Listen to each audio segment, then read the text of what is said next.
Mishenichnas Adam Arbin B'Simcha really is an introduction not only to Purim, but it's an introduction to the Nisim of Purim and Pesach. And I think that if we talk about Al Nisim Shahayu Bayomim Ha'im Bazman Hazeh, Sha'asa Nisim Bayomim Hazeh, I think that when we finish with Purim, and Baruch Hashem, everything is b'shalom, everybody's healthy and everybody's well, and we were able to get through the day with a simcha, that alone is a nes. But then when we talk about Pesach, each one of us has probably our own miracle to celebrate, because there's so much work to do, and there's so much achrayus, and I think that not only there's a Gashmiyas achrayus, but there's also a Ruchmiyas achrayus when it comes to Pesach. We prepare for Pesach, but the purpose of it is that we should be able to pass on an experience with our children and our families of what Yetzias Mitzrayim has to accomplish for us in our neshama. Because just to do all that cleaning and not to be able to sit down at the Seder and see how the Messiah is passed from one generation to the other generation to the next generation, so then the work is for naught. And I realize that perhaps over the next few weeks it might be more difficult for the women to be able to attend, because of the fact that I know that Rabbi Miller mentioned to me this morning that she was trying to get a certain cleaning lady to come, and the only day that the cleaning lady was able to come was this Wednesday morning, and she was going to try to switch that with another person so she'd be able to make it.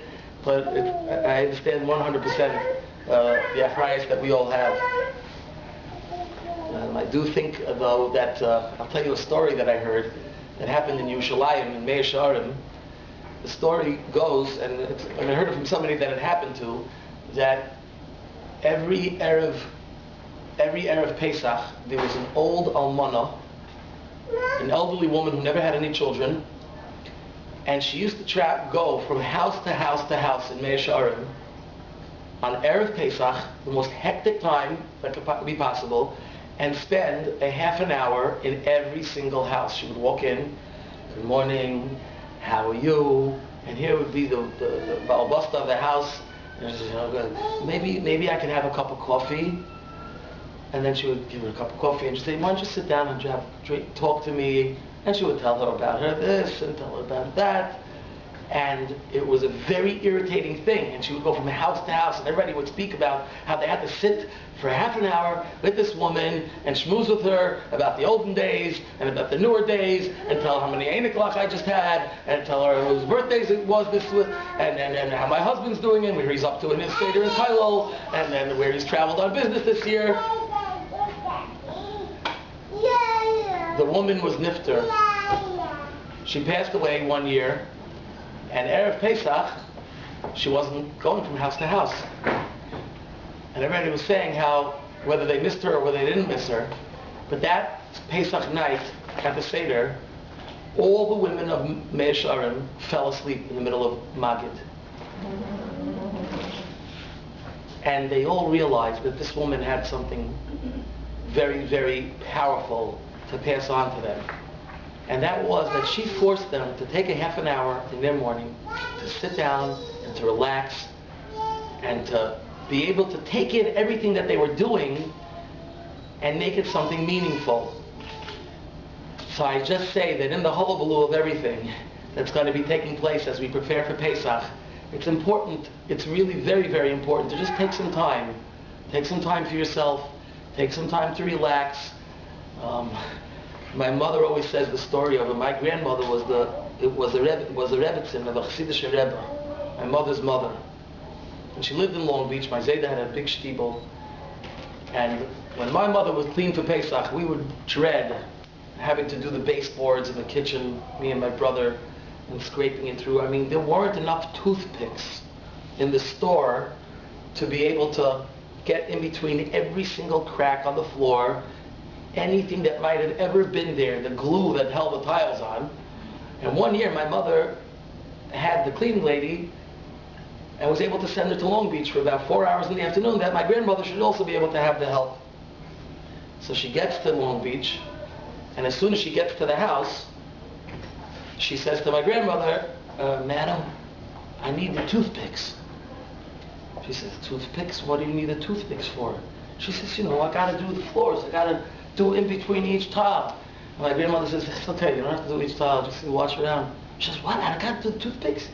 She says, no. She says, it's just fine to wash around. She says, lady, your daughter, she's much more religious than you. So I guess everybody has their Masorah about how they get ready for Yom Tov. But just take the time. Take the time for a cup of coffee. Take the time to listen to the Devar Torah that your son and your daughter are going to say. Take the time to treat yourself to I don't know what the ladies do, if it's a manicure or if it's a shear or if it's some salad, some Greek salad, and just take the time to realize that all of the work has to be for a purpose of us gaining and us growing and empowering us as mothers and B'nos Yisrael to really be a part of the Masorah that's being given over. I just wanted to, on the vein of Pesach, and I'd like to really dedicate a little bit of the next few weeks, or whatever time we have, to speak a little bit about that, because when it comes to parenting, and when it comes to being a father and a mother and a Rebbe, this is the time of the year. This is the holiday season, if I may call it. Because I would say that all of teaching methodology and how a Rebbe and a Morah teaches is hidden between the lines of the Higara to Levincha Bayom Lemor. If we learn the halachas, if you think about it, where would you learn teaching methodology from the Torah? Where does the Torah tell you to teach? It says, "V'shinantam l'vanecha v'dibartu bam." Teach your children Torah in general, and we do that. As far as Shinun is concerned, we review and we review until the children know it, until they enjoy it. But we're talking about the specific methods of how to teach you could learn from the Pesach Seder. I'll go into it in subsequent weeks, but Chaim Brisker has a whole diuk. The Brisker Rav has a whole diuk from the Rambam, exactly where you see from the Pesach Seder, from Pesach Matzah and Maror, from the Manishtana, asking questions, saying answers, having tangible hands-on objects at the Seder that the children could see and encounter, that is the ultimate of how to teach, and obviously some other methodologies. But I think that if I just have to introduce it in brief, I could find the teretz in this week's parsha, an unbelievable diuk that Rav Dessler makes from the words of this week's parsha. Parshas Vayakel begins with the words Vayakel Moshe es kol adas b'nei Yisrael vayomer alehem Ela hadvarim asher tzivah Hashem la'asay saysom. Moshe gathered all of Bnei Yisrael and he said to them, these are the words that Hashem has commanded to do them. And the Psukim then proceed to discuss the halachas of Shabbos. And the Chazal have all types of explanations and drushas why this is mentioned here, particularly in the Melechas HaMishkan. Then it continues to speak about the Ketores, the Besamim that were brought on the Mizbeach each and every day, and how to create that. And then it goes through the general placement of the different kalim of the Mishkan, and following through on the completion of this unbelievable edifice, of this unbelievable Mokim Havashras Hashchina. But the pasuk ends at the very end of this parsha, pasuk Chav, Vayetzu Kol Adas B'nei Yisrael Milifnei Moshe. That at the conclusion of the shir, Moshe gathered everybody together. At the conclusion of the shir, Vayetzu Kol Adas B'nei Yisrael Milifnei Moshe. And the question is quite obvious, that if Vayakel Moshe as Kol Adas B'nei Yisrael, if Moshe gathered all of Bnei Yisrael and gave a shir, so when they left, obviously they left Milifnei Moshe. Because if they were in the shir, right, you say, I'm going to the shir, and then when you finish, you say, I've just left. But it's not necessary for the Torah to say that you left from the shir. Because if you were at the shir, then obviously you left from the shir. So why is the Torah repeating by Yetzu Kol Adas B'nai Yisrael Milifnei Moshe? And he explains a very powerful lesson that I think is very, very important in everything we do as parents. You know, you could go to a shir, or you can go to school. We can go to a luncheon. We could go to a tea. We can go to exercise, to work out. We could go out with friends. But the time that we spend there has to have meaning to us. And if it doesn't have meaning, and if it doesn't make an impression upon our experiences and what we went to that shir for, what we went to that particular activity for, then it doesn't have value, because it's not something that lasts. And in our experiences, we need to be able to put an element of retention and an element of impression that when we leave, you could clearly be able to tell where we've been and what we've done. I mean, exercise class may not happen right away. And when we go jogging, everybody wants instant success. And we all know there are certain things we need to work on. But when Bnei Yisrael spent time with Moshe Rabbeinu, the Pasuk wants to let us know that when they left, Vayetzu kol adas Bnei Yisrael milifnei Moshe, that when they left, you were able to see on them that they just finished a shir with Moshe Rabbeinu. And that's really the lesson that our Rebbeim told us just before Bein Hazmanim. We're going to all experience that now. Our husbands are going to be home more often. Our children are going to come back to yeshiva, from yeshiva. And this is what their Rebbeim are telling them, because I know what I've told my Talmidim, but I think that it's really more of a lesson for myself as a parent, is that you're going home now, and the question is, do you learn in yeshiva? If you learn in yeshiva, then when it's Bein Hazmanim, you're not learning, because it's the yeshiva learning, and you happen to be there, and therefore you've gone, and it's finished. Or is it that you're a Ben Torah, you're a Ben Yeshiva, and wherever you go, the yeshiva is with you, the kollel is with you, the shir is with you, the seder, the Pesach seder is with you. When we sit down to dinner, at the end of the meal, at the end of a seudah, what did we discuss at the table? Did we talk about how your day was in school today? And was there polite speech between the siblings? And did somebody offer to clean up? We all have a right to say that our table, our kitchen, our Seudat Shabbos is like the Bais Medrash of Moshe Rabbeinu. We have a right to say, when you walk out of this house, I want everybody to see that you walked out of the Goldberg house and you walked out of the Stein house. Because each and every one of us has our own little yeshiva at home. And when Bnei Yisrael left Moshe Rabbeinu, you were able to tell that these people just finished a shir from Moshe Rabbeinu. I remember my Rebbe in Yeshiva Gedol Montreal, Rabbi Chaim Finkelstein, he used to ask us, why is a Ben Torah called a Ben Torah? Or a Bas Torah called a Bas Torah, if there is such a terminology. And I don't see why there couldn't be such a terminology. And he used to say, it's interesting, because my father-in-law, he has an uncanny memory. And he's been in Chinuch for 30 years. He's been in Camp Tarvadas and Camp Monk, and he was in Breuers, and now he's in the Mon May, and he was in South Shore, and he was a president in the Aguda. And he's able to look at a child and say, oh, Steinberg, Or Yisrael, graduated 1981. And then he would look back and say, oh, how's it going? Wachtfogel, Camp Monk, 1977. But then what happens is that he looks at the children of the students that he taught, and he would see them in the street and he would say to them, oh, you're Wachtfogel. Your father was in my bunk in 1977. Greenberg, you look just like your dad. Camp Tarvadas, 1969. Why is it like that? Because when you look at the child, you see the reflection of who their father is. It's just something you can't run away from.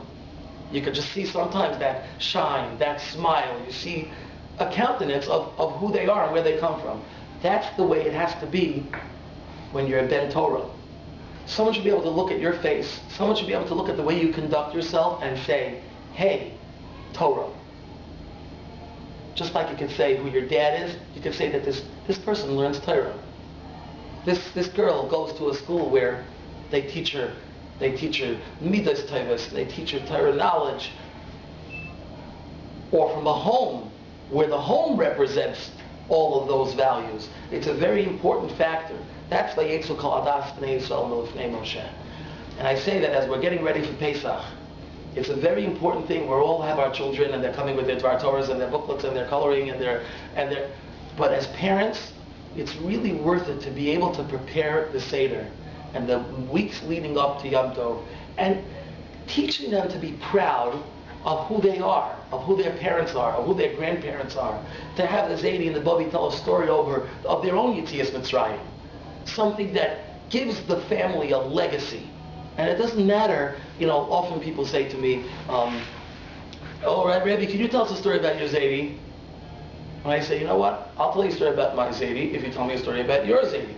Well, I don't have a Zaidi because he's grandpa and he's not from, he's not religious. Sometimes they're not even Jewish. It could be that they're not even Jewish. I said, it really doesn't make a difference. You want to tell me that there's nothing to learn from your grandfather? Is he kind? Is he compassionate? Did he serve in the army? Did he ever go out of his way to do a tremendous chesed? Was he loyal? Does he give tzedakah? I find very often that in the world that we live in, I was a little involved in MCSY. Sometimes the kids that would come from mixed marriages to the NCSY conventions were sponsored by their non-Jewish grandparent, while the Jewish grandparents said to them, "What are you wasting your time with that old-fashioned stuff?" While their non-Jewish grandparent said, "This is your tradition. This is your culture. I'm going to sponsor you $2,000 to spend the weekend and go away to Kollel in Israel. You're Jewish, and therefore you should be going." But that's to an extreme. But every one of us has a story. Every one of us has a lesson that could help each of our children say, the Seder in my father's house, the Seder that my mother and father prepare, I wouldn't give it up for anything.